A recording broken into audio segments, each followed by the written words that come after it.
해주셔서 감사합니다. 다음 연재로 넘어가겠습니다. 다음 연재는 베스티블라 슈바더마에 대한 연재입니다. 건국대 송상훈 선생님이 발표해 주실 거고, 서울대 졸업하시고 전공이 2012년부터 건국대에서 근무하고 계십니다.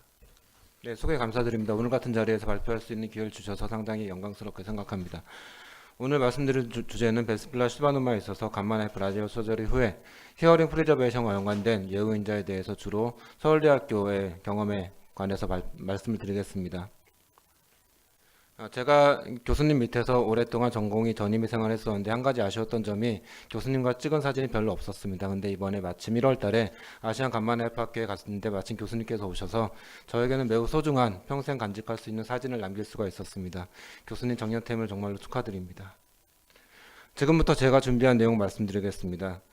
다 아시다시피 1971년에 렉사 선생님께서 베스티블라 슈바노마에 대한 간만화이프 라디오 서저리에 대해서 처음 보고를 하셨습니다.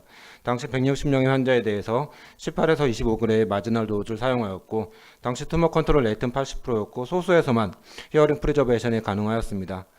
하지만 트라이제미널 뉴로퍼시나 페이셜 뉴로퍼시가 지금보다 상당히 높았지만 당시에 오픈 서저리와 비교하면 상당히 만족스러운 결과였을 것 같습니다. 이후로 많은 발전이 있었고 2000년대 이후에는 12에서 13g의 로우 도즈를 이용한 간만화이프 라디오 서저리에 관한 연구가 많이 있었습니다.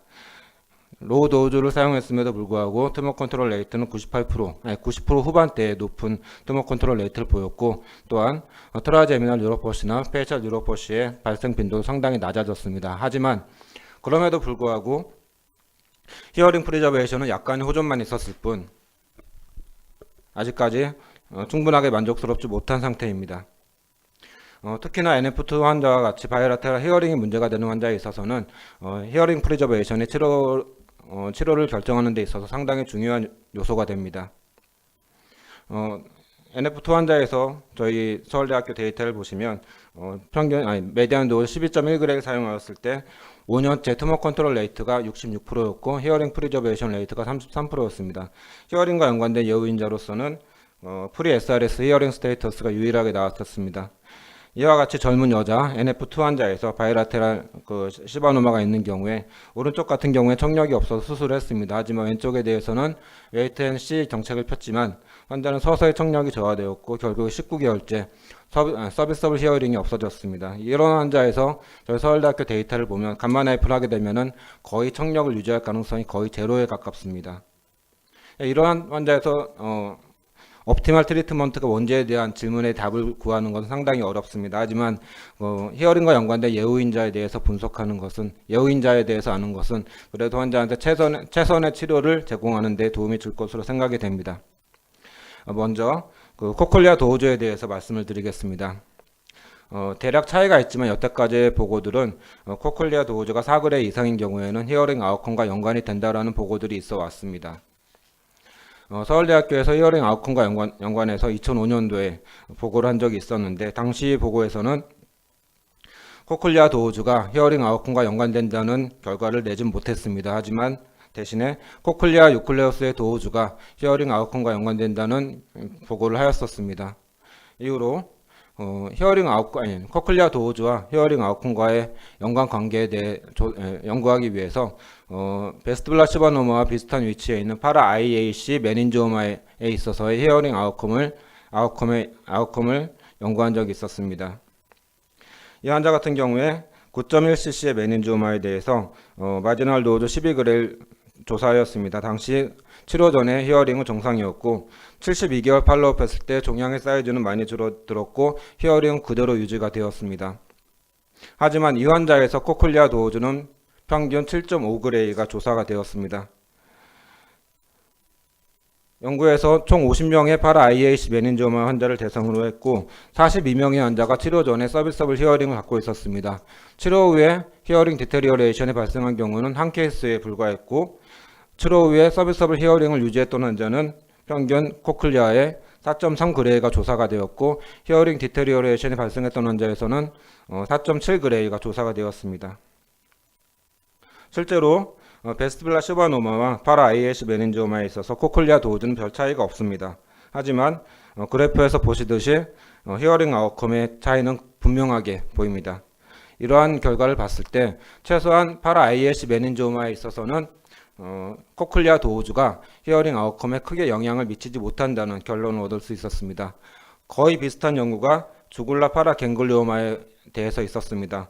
이 연구에서도 마찬가지로 그 코클리아 도우주가 히어링 아웃컴에 전혀 영향을 미치지 못한다는 결과를 발표를 했었습니다. 하지만 정말로 코클리아 도우주가 히어링 아웃컴과 연관이 없느냐에 대한 질문이 있다면 아직까지 그래도 에비던스를 생각하면은 최소한 베스티뷸라 시바노마에 있어서는 코클리아 도우주가 히어링 아웃컴과 연관이 있는 것처럼 보이긴 합니다. 하지만 사그레 정도로 알려져 있는 코클리아 도우주 스레셜드는 좀 더 밸리데이션이 필요할 것으로 생각이 됩니다. 다음으로는 SRS 시행 전의 청력 상태에 대해서 말씀을 드리겠습니다. 보통 SRS 시행 전에 피어턴 에버리지나 스피치 디스크리미네이션 스코어를 이용해서 환자의 청력 정도를 평가를 하게 됩니다.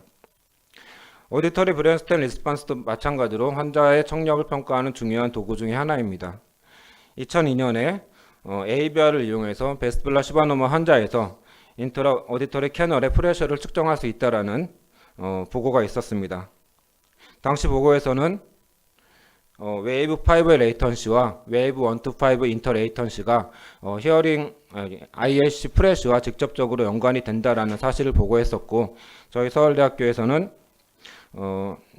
이런 사실을 기초로 해서 ABR 데이터를 포함한 라디오 서저리 시행 전에 그 청력 상태가 청력 예후에 어떻게 영향을 미치는지에 대한 연구를 진행을 했었습니다. 그 서비서블 히어링을 가지고 있었고 ABR 검사가 진행되었던 119명의 환자를 대상으로 하였고 콕스 프로포셔널 해저드 모델을 이용해서 히어링 아웃컴과 연관된 예후 인자를 찾았습니다. 먼저 피어턴 에버리지와 그 웨이브 1 to 5 인터 레이턴시가 히어링 아웃컴과 연관이 있는 것으로 나타났고, 히어링 아웃컴에 대한 리스크 스트래티피케이션을 위해서 트리 어널러시스를 시행을 했습니다. 트리 어널러시스를 시행할 때 기준점이 피어턴 에버리지가 20dB, 그 다음에 인터 레이턴시 딜레이가 있느냐 없느냐, 그리고 피어턴 에버리지가 30dB에 따른 기준에 따라서 네 가지의 터미널 노드를 얻을 수가 있었습니다. 네 가지 터미널 노드에 따라서 환자의 청력 예후를 네 가지 군으로 나눌 수 있었고, 보기 쉽게 도표로 설명을 드리겠습니다. 피어턴 에버리지가 20dB 이하인 환자에서는 거의 90% 정도에서 히어링 프리저베이션이 가능했습니다. 피어턴 에버리지가 20에서 30dB이면서 인터 레이턴시 딜레이가 없었던 환자에서는 64%에서 히어링 프리저베이션이 가능했고, 피어턴 에버리지가 30에서 50dB이면서 인터 레이턴시 딜레이가 없었던 환자에서는 25%에서 히어링 프리저베이션이 가능했습니다. 하지만 인터 레이턴시가 증가됐던 경우, 다시 말해서 IH 프레셔가 증가되어 있었던 경우에선 단 6.7%에서만 히어링 프리저베이션이 가능했습니다. 따라서 이와 같이 그룹 D에 해당하는, 즉 라디오 서저리 전에 그 IH 프레셔가 올라가 있을 것으로 생각되는 환자에서는 라디오 서저리 후에 청력 예후가 상당히 안 좋을 걸로 생각이 되고, 이런 환자에서는 IH 디컴프레션을 라디오 서저리 전에 먼저 시행하는 것도 하나의 치료 전략일 것으로 생각이 됩니다. 마지막으로 트랜전트 볼륨 익스펜션에 대해서 말씀드리겠습니다. 인트라크레니얼 시바노마에서 라디오 서저리 후에 트랜전트 볼륨 익스펜션이 일어나는 것은 매우 흔하게 관찰할 수 있습니다. 서울대학교에서도 그런 트랜전트 볼륨 익스펜션과 히어링 아웃컴 간의 상관관계를 분석을 했었습니다.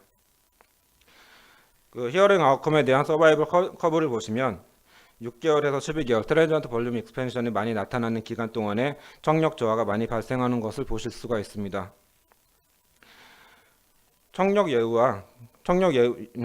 저하에 대한 위험 인자를 통계를 통해 분석을 했었는데, 수술 전 청력 상태와 트랜전트 볼륨 익스펜션이 청력 예후와 유의하게 연관되어 있는 것으로 나타났고, 또한 그 피어턴 에버리지가 20dB 이상 떨어지는 것에 대한 위험 인자를 봤을 때는 트랜전트 볼륨 익스펜션만이 유일한 위험 인자로 나타났습니다. 히어링 아웃컴에 대한 서바이벌 커브를 봤을 때 트랜전트 볼륨 익스펜션에 따라서 예후가 극명하게 달라지는 것을 보실 수가 있습니다. 이러한 그 결과로서 한 가지 가설을 얻을 수가 있는데요. 그 치료 전에 ISC 프레셔가 올라가 있는 경우에 트랜전트 볼륨 익스펜션이 발생을 하게 되면은 ISC 프레셔가 부가적으로 더 가해지게 되고, 이러한 것들 때문에 히어링 디테리어레이션이 생긴다라는 것을 생각을 할 수가 있습니다. 감마나이프 치료 후에 non 서비서블 히어링이 발생했던 환자군에서도 트랜전트 볼륨 익스펜션이 있었지만 결국에는 튜머 볼륨의 리덕션이 다 발생을 했습니다. 하지만 어떤 일정 수준 이상의 그 ABR 1-5 그 인터레이턴시 딜레이가 생긴 경우에는, 어떤 스레셜드 이상의 딜레이가 생긴 경우에는 베이잘 레벨로 회복되지 않았습니다. 이는 다시 말해서 청력 기관에 영구적인 손상이 발생했음을 의미합니다.